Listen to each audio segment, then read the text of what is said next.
Hi, I'm Jill White.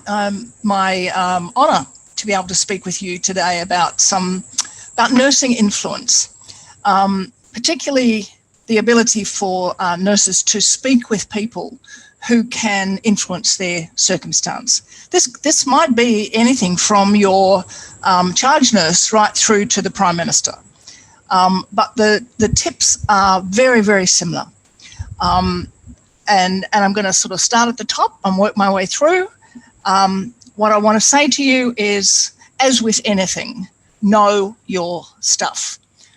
Who is it that you want to see? Why do you want to see them? What is the issue?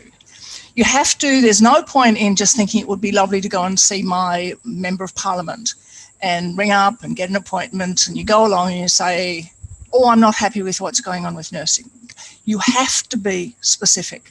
So this is really about determining what your key issue is, determining what that person might be interested in relation to it, determining what you want out of the meeting, and making sure that you have all of the evidence that you could possibly have, not only for your case, for the change that you want, but understand what it is that those who are against such a change might also what their position might be. Basically, seeing anyone that you want to influence has the same hallmarks, that you have to be polite. It's about using all of your nursing communication skills.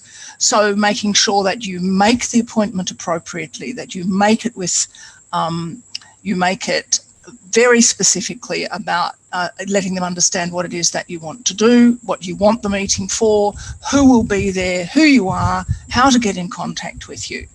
And when you're there, it's all of the basics about being very concise, introducing yourself properly, practicing, you know, you've heard of the elevator pitch, you know, where you get in the elevator, you've got maybe 2 floors that you can go alongside someone, and you have to be very clear about what your message might be.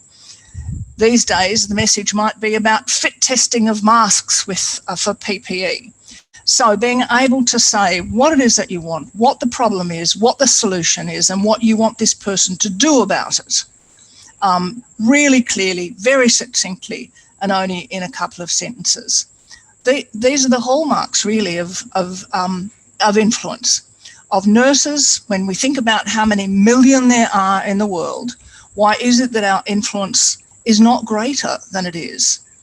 And a lot of the reason for that is that we do not take the time to do our homework, to work out that we are influential, and to be able to go along and speak to the people who, even though they might not be able to make the change themselves, they know the people who can make the change, and they are in a position to influence those changes.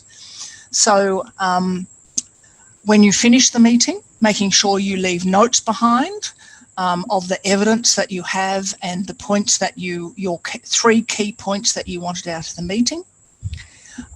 When you get home, make sure that you make detailed notes so that you remember very clearly who said what and who promised what, and then write back to them, thanking them for the meeting, emphasising the points that you wanted to make, emphasising the research that underpins your point, and being very clear what you're asking them to do. These things work, as I said, whether you're talking to your charge nurse or whether you're talking to the Minister for Health or the Prime Minister.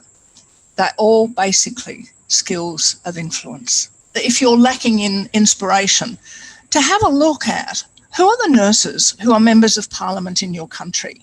In our country, in Australia, we've got 2 brilliant nurses who are members of Parliament. And the reason that they got into it was because they were so frustrated about the lack of particular elements of healthcare for their constituents, in their local area. There's an amazing Congresswoman, Lauren Underwood, who's a Congresswoman for Illinois in the United States House of Representatives. Look these people up and be inspired, because you too could be doing that in the future. That really is the way to make a difference.